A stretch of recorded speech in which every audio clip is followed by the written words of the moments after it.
بسم اللہ الرحمن الرحیم۔ السلام علیکم خواتین و حضرات۔ سورہ الق کے بارے میں عام طور سے یہ کہا جاتا ہے کہ یہ پہلی وحی ہے۔ یہ بات زباں زد عام ہے، ہر خاص و عام، ہر بنیادی طالب علم قرآن کا جب وہ قرآن پڑھتا ہے تو اس کو یہ بتایا جاتا ہے کہ سورہ الق جو اقرا بسم ربک الذی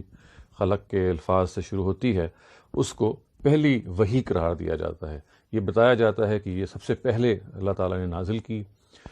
اکثریت جو ہمارے مفسرین کی ہے وہ یہ کہتی ہے کہ پہلی 5 آیتیں سورہ الق کی نازل ہوئیں اور یہی پہلی وحی کہلاتی ہے، اور کچھ لوگ یہ بھی کہتے ہیں کہ پوری کی پوری سورہ ہے جو اصل میں پہلی وحی ہے۔ خواتین حضرات، استاذ امین احسن اصلاحی اس بات کو درست نہیں سمجھتے اور وہ یہ کہتے ہیں کہ سورہ کے اندر سے جو داخلی قرائن ہیں وہ اس کی نفی کرتے ہیں۔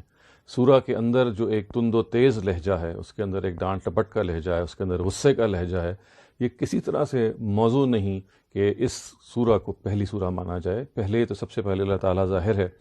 کہ جب اپنے دعوت کو پیش کریں گے، جب قرآن مجید لوگوں کے سامنے آئے گا، تو سب سے پہلی موضوع بات ہے وہ تو دین کی ایک استدلال سے اور سمجھانے کے انداز میں دعوت ہو سکتی ہے۔ اس سورہ کے اندر جس طرح کا لب و لہجہ ہے، جو سختی پائی جا رہی ہے، یہ پہلی وحی کے لیے کسی طرح سے مناسب نہیں ہے۔ یہ بات بھی انہوں نے بیان کی ہے کہ کشاف صاحب کشاف زمخشری انہوں نے یہ بیان کیا کہ بہت سارے لوگ یہ سمجھتے ہیں کہ دراصل جو پہلی وحی ہے وہ سورہ فاتحہ ہے۔ قطع نظر اس سے کہ جو پہلی وحی ہے وہ سورہ فاتحہ ہے یا نہیں، وہ انشاءاللہ کسی اور موقع پہ ہم دیکھیں گے، لیکن جس بات کو سمجھنا ہے استاذ امین احسن اصلاحی کی، وہ یہ ہے کہ ہم سورہ کی جو شاء نزول ہے، یعنی سورہ کس موقع پہ نازل ہوئی، وہ سورہ کے اندر سے سمجھا جائے گا۔ بیرون سے کوئی حکم اس پہ نہیں لگایا جا سکتا۔ سورہ کے اپنے جو مضامین ہیں، اس کا جو کنٹینٹ ہے، وہ ہمیں گائیڈ کرے گا۔ اور وہ یہ فرماتے ہیں کہ اس سورہ کے اندر جو ایک تندی ہے، اس کے اندر جو ایک زجر و توبیخ ہے، ڈانٹ کا ایلیمنٹ ہے، یہ کسی طرح سے بھی اس کو پہلی وحی کے لیے اس کو مناسب نہیں سمجھا جا سکتا۔ میں آپ کے سامنے استاذ کا ترجمہ پڑھ کے سناتا ہوں، جس سے یہ واضح ہو جائے گا کہ یہ سورہ کے اندر جو ایک خاص طرح کی تیزی ہے، وہ کیسے وہ کہتے ہیں کہ پہلی وحی کے لیے موضوع نہیں ہے۔ چنانچہ سورہ الق جو شروع یہاں سے ہوتی ہے، اقرا بسم ربک الذی خلق خلق الانسان من علق اقرأ وربک الاکرم الذی علم بالقلم علم الانسان ما لم یعلم، یہ تو پہلی 5 آیتیں ہیں۔ اس پہ ایک مزید نقطہ ہے جو استاذ نے بیان کیا، وہ ہم آگے ڈسکس کریں گے، لیکن یہ وہ سورہ ہے جس کے بارے میں استاذ یہ کہتے ہیں کہ اس کسی طرح سے موضوع نہیں ہے کہ اس کو پہلی وحی مانا جائے۔ اس کا ترجمہ وہ اس طرح سے کرتے ہیں کہ پڑھ اپنے اس خداون کے نام سے جس نے پیدا کیا انسان کو خون کے تھکے سے، یعنی جمے ہوئے خون سے۔ پڑھ، اور تیرا رب بڑا ہی کریم ہے جس نے تعلیم دی قلم کے واسطے سے، اس نے سکھایا انسان کو جو کچھ وہ نہیں جانتا تھا۔ ہرگز نہیں، بے شک انسان سرکشی کر رہا ہے اپنے تئیں بے نیاز سمجھ کر، بے شک تیرے خداوند ہی کی طرف لوٹنا ہے۔ ذرا دیکھو تو اس کو جو روکتا ہے اپنے بندے کو جب وہ نماز پڑھتا ہے، بھلا دیکھو تو اگر وہ ہدایت پر ہوا یا نیکی کا حکم دینے والا ہوا، بھلا دیکھو تو اگر اس نے جھٹلایا اور منہ موڑا، کیا اس نے دیکھا نہیں کہ اللہ دیکھ رہا ہے؟ ہرگز نہیں، اگر یہ باز نہ آیا تو ہم اس کو گھسیٹیں گے چوٹی پکڑ کر،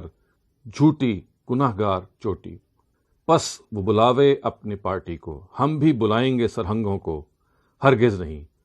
اس کی بات نہ مان اور سجدہ کر اور قریب ہو جا۔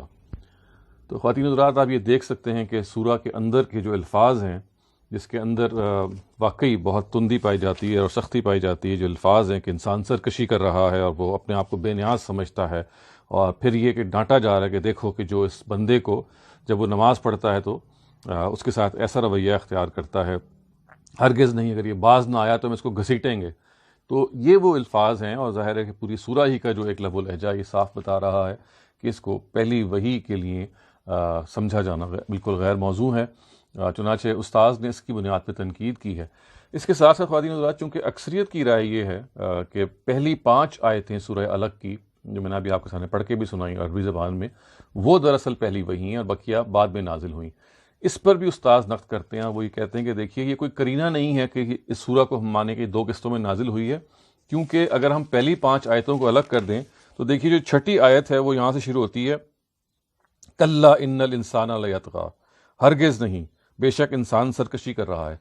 تو ہرگز نہیں بے شک انسان سرکشی کر رہا ہے، یہ دوسری انسٹالمنٹ کے لیے ایک نئی انسٹالمنٹ کے لیے کسی طرح سے موضوع نہیں ہے۔ ہرگز نہیں کا جو لفظ ہے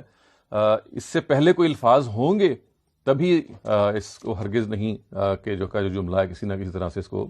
جسٹیفائی کرے گا۔ اگر پہلا ہی جملہ یہ ہو کہ کلا ان الانسان لیطغی، ہرگز نہیں انسان سرکشی کر رہا ہے، تو یہ کسی طرح سے بھی پہلے الفاظ کسی بھی اگلی انسٹالمنٹ کے نہیں مانے جا سکتے، کیونکہ جو پہلا جملہ ہے وہ نفی کا جملہ ہے، اور نفی ظاہر ہے کسی پہلو سے ہوگی جو سب کا نفی ہے، تو وہ سورہ میں حد درجہ اتصال ہے، یعنی 5ویں آیت میں اور 6ٹھی آیت میں، اور پھر ظاہر ہے کہ بقیہ صورت میں اتنا قوی، اتنا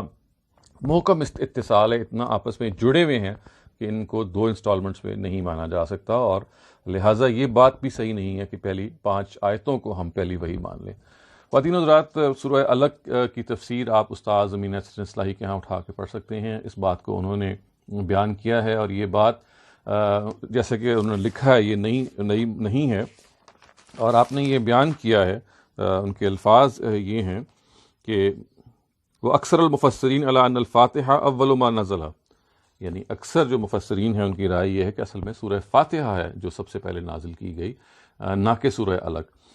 یہ ایک ایسی مسکنسیپشن ہے، اور یہ ایک ایسی عام مسکنسیپشن ہے خواتین و حضرات، ظاہر ہے کہ ہم اقرا بسم ربک الذی کے الفاظ کو دیکھ کے عام طور سے بعض دفعہ یہ اندازہ لگا لیتے ہیں، کیونکہ پہلی وحی کے لیے بڑے موضوع ہیں کہ پڑھ اپنے رب کے نام سے، جبکہ ظاہر ہے کہ یہ آیت آئسولیشن میں نہیں ہے، یہ سورہ کے ساتھ اس کا ایک حصہ ہے، اور جس طرح سے یہ آیا ہے یہ استاذ کی یہ بات بہت قوی معلوم ہوتی ہے کہ ابتدا میں تو اللہ تعالیٰ کی طرف سے جب بھی کوئی بات آئے گی تو اس کے اندر لوگوں کو پیار اور محبت سے سمجھایا جائے گا، استدلال کیا جائے گا۔ یہ ڈانٹنے کا جو انداز ہے یہ پہلے ہی آغاز میں بھی موضوع نہیں ہے۔ ظاہر ہے ڈانٹنے کا معاملہ تب آتا ہے کہ جب لوگ حق دھرمی پہ اتر آئے ہوئے ہوں اور جانتے بوجھتے انکار کرنے کا پر اصرار کر رہے ہوں، تب تو ٹھیک ہے، لیکن بالکل پہلی ہی وحی میں اس طرح سے ڈانٹ ٹپٹ کی جائے یہ کسی طرح سے موضوع نہیں ہے۔ استاذ کا مسلک میں آپ کے سامنے بیان کر چکا ہوں کہ کسی بھی سورہ کی جو شائن نزول ہے، اس کی جو اوکیزن فار ریولیشن ہے، اس کا جو نازل ہونے کا موقع ہے، اس کو ہم سورہ کے داخل سے متعین کریں گے، اس کے جو انٹرنل شواہد ہیں، اس کے اندر جو شواہد پائے جاتے ہیں اس سے کریں گے، نہ کہ کسی خارج کی روایت سے۔ ہاں، اگر وہ انٹرنل جو جتنے بھی قرائن ہیں، اگر کوئی خارج کی روایت اس کو سپورٹ کرتی ہے تو فبیہا، اس روایت کو ہم ایکسیپٹ کر لیں گے، لیکن اگر اس کے خلاف کھڑی ہے تو قرآن مجید محکم ہے، قرآن مجید پریویل کرے گا، اور اسی کے اپنے موقع کلام سے، اسی کی شان کلام سے، اسی کے الفاظ سے پھر ہم یہ طے کریں گے کہ سورہ کا نزول کا کیا موقع ہے۔ اقول قولی ھذا واستغفر اللہ لی ولکم ولسائر المسلمین والمسلمات۔